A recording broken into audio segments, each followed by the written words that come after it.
আসসালামু আলাইকুম রহমতুল্লাহি ওয়া বারাকাতুহু। সুপ্রিয় দর্শক, আপনাদের সবাইকে অ্যাগ্রো ফার্ম বিডির পক্ষ থেকে স্বাগতম।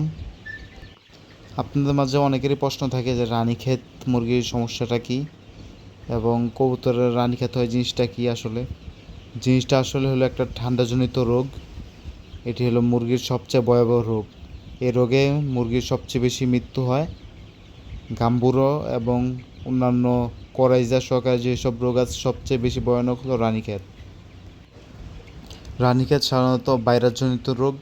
এটি প্রথমে ডায়রিয়া হয়, ডায়রিয়া থেকে রানীক্ষেতে চলে আসে। অনেক সময় দেখা যায় ঠান্ডা লাগে, ঠান্ডা থেকে রানীক্ষেত লেগে যায়। অনেক সময় দেখা যায় কোনো রানীক্ষেতে আক্রান্ত মুরগি আসলেও রানীক্ষেত হয়ে যেতে পারে। রানীক্ষেত ভ্যাকসিনটা কোনো দীর্ঘস্থায়ীভাবে কাজ করে না, এটি 3 মাস অন্তর অন্তর দিতে হয়। অনেকে ভ্যাকসিনটা 6 মাস অন্তর অন্তরও দিয়ে থাকে। রানীক্ষেত রোগটা এরকম একটি রোগ যেটির কোনো প্রতিষেধক নেই। এটি আগে থেকে ভ্যাকসিন না করে থাকলে, আক্রান্ত হলে ওটির অবস্থা হিসাবে এটিকে ওষুধ দিতে হবে। আর এটি সম্পূর্ণ সারবে এরকম কোনো কথাও নেই। এর মধ্যে মৃত্যুর হার অনেক বেশি হয়ে থাকবে। রানীক্ষেত রোগের লক্ষণ কী কী? এর মধ্যে মূল লক্ষণ হচ্ছে মুরগিটি ঝিমাবে, সাদা চুনা পায়খানা করবে। দেখবেন পায়খানাটা পিছিয়ে দিয়ে আস্তে আস্তে চুয়ে চুয়ে পড়তে থাকবে, সাদা সাদা পায়খানা, এবং সাদা হলুদ কিছুটা অন্যরকমও হতে পারে। মুরগির শরীরে প্রচণ্ড লেভেলের জ্বর থাকবে। রানীক্ষেত হওয়ার সাথে সাথে আপনার যে কয়টা মুরগি অসুস্থ হয়েছে সেগুলো ফার্মে রেখে বাকি সব মুরগি যেগুলো সুস্থ আছে অন্য ফার্মে নিয়ে যেতে হবে। এর মধ্যে যেগুলো অসুস্থ হবে সেগুলো আবার সরিয়ে ফেলতে হবে। বিভিন্ন মানুষ বিভিন্ন রকমভাবে রানীক্ষেতে ওষুধ দিয়ে থাকে। অনেকে বলে যা রানীক্ষেত হলে ওইটি বাদ দিয়ে নতুন করে ফার্ম তৈরি করতে। আবার অনেকে বলে রানীক্ষেত হলে কোনো ওষুধই খাওয়ানোর দরকার নেই। অনেকে বিভিন্ন রকম ওষুধ খাওয়ায়, অনেকে আদা রসুনের পানি খাওয়ায় আর রানীক্ষেতে চিকিৎসা করে। যে যেরকমভাবে পারে সেভাবে চিকিৎসা করে। মূলত রানীক্ষেতের চিকিৎসার জন্য আপনারা আপনার নিকটস্থ ডাক্তারের কাছ থেকে মুরগি দেখিয়ে ওষুধ আনবেন। ডাক্তার যে ওষুধগুলো দেয় সেগুলো নিয়মিত খাওয়াবেন, আর সাথে ফার্স্ট পেডটা খাওয়াবেন। যদি প্রচণ্ড জ্বর থাকে, জ্বরের কারণে কাঁপতে কাঁপতে মারা যায়, জ্বরের কারণে যেন না মারা যায় তার জন্য আপনি ফার্স্ট পেডটা খাওয়ালে জ্বরটা কমে আসবে। রানীক্ষেতে যেন আক্রান্ত না হয় তার জন্য এগুলোকে ভ্যাকসিন করে রাখতে হয়। ভ্যাকসিন করার নিয়মটা হচ্ছে প্রথম 5 দিনের দিন মুরগিকে রানীক্ষেতে BCRDB ভ্যাকসিনটি করাবেন। এটি বেসরকারিভাবে পাওয়া যায় এবং সরকারিভাবে পাওয়া যায়। সরকারিভাবে আনলে 100 ডোজ মাত্র 20 থেকে 25 টাকা নিবে, সর্বোচ্চ 30 টাকা নিতে পারে।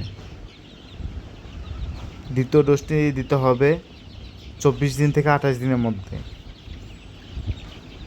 তারপর আপনার 2 মাসের মধ্যে আর কোনো রানীক্ষেতের ভ্যাকসিন দেওয়া লাগবে না। আশা করি তখন আর কোনো রানীক্ষেত হওয়ার সম্ভাবনা কম। 2 মাস বয়সে থেকে আপনার রানীক্ষেতের RDB ভ্যাকসিনটি দিতে হবে। এটি রানের গোস্তের মধ্যে ইঞ্জেকশন দিয়ে দিতে হবে।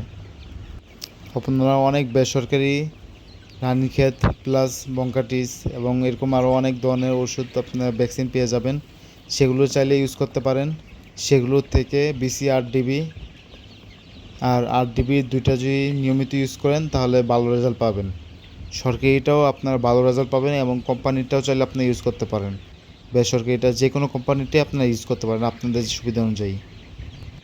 আপনাদের যে মুরগি কম হয়ে থাকে বা আপনাদের পক্ষে সম্ভব হয় তাহলে আপনারা চেষ্টা করবেন ধরে রানের মধ্যে ইঞ্জেকশন করে RDB ভ্যাকসিনটা করতে। আর যদি না পারেন, যদি আপনার মুরগি অনেক বেশি হয়, আপনার পক্ষে যদি সম্ভব না হয়, তাহলে আপনারা চাইলে রানীক্ষেত প্লাস বঙ্গাটিস ভ্যাকসিনটা এনে পানিতে গুলিয়ে খাওয়াই দিতে পারবেন।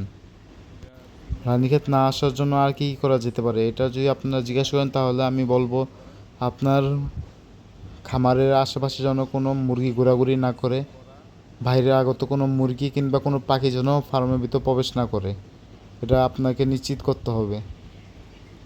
মুরগি যদি আক্রান্ত হয়ে যায়, কোনো ওষুধ যদি কাজ না করে তখন কি করবেন? যখন আক্রান্ত হয়ে যাবে তখন যদি কোনো ওষুধ না কাজ করে তাহলে আপনার RDB ভ্যাকসিনটি এনে সবগুলো মুরগিকে 1 cc করে দিয়ে দিবেন। যেগুলো মারা যাবে সেগুলো মারা যাবে, আর যেগুলো একটু সুস্থ আছে সেগুলো ঠিক হয়ে যাবে।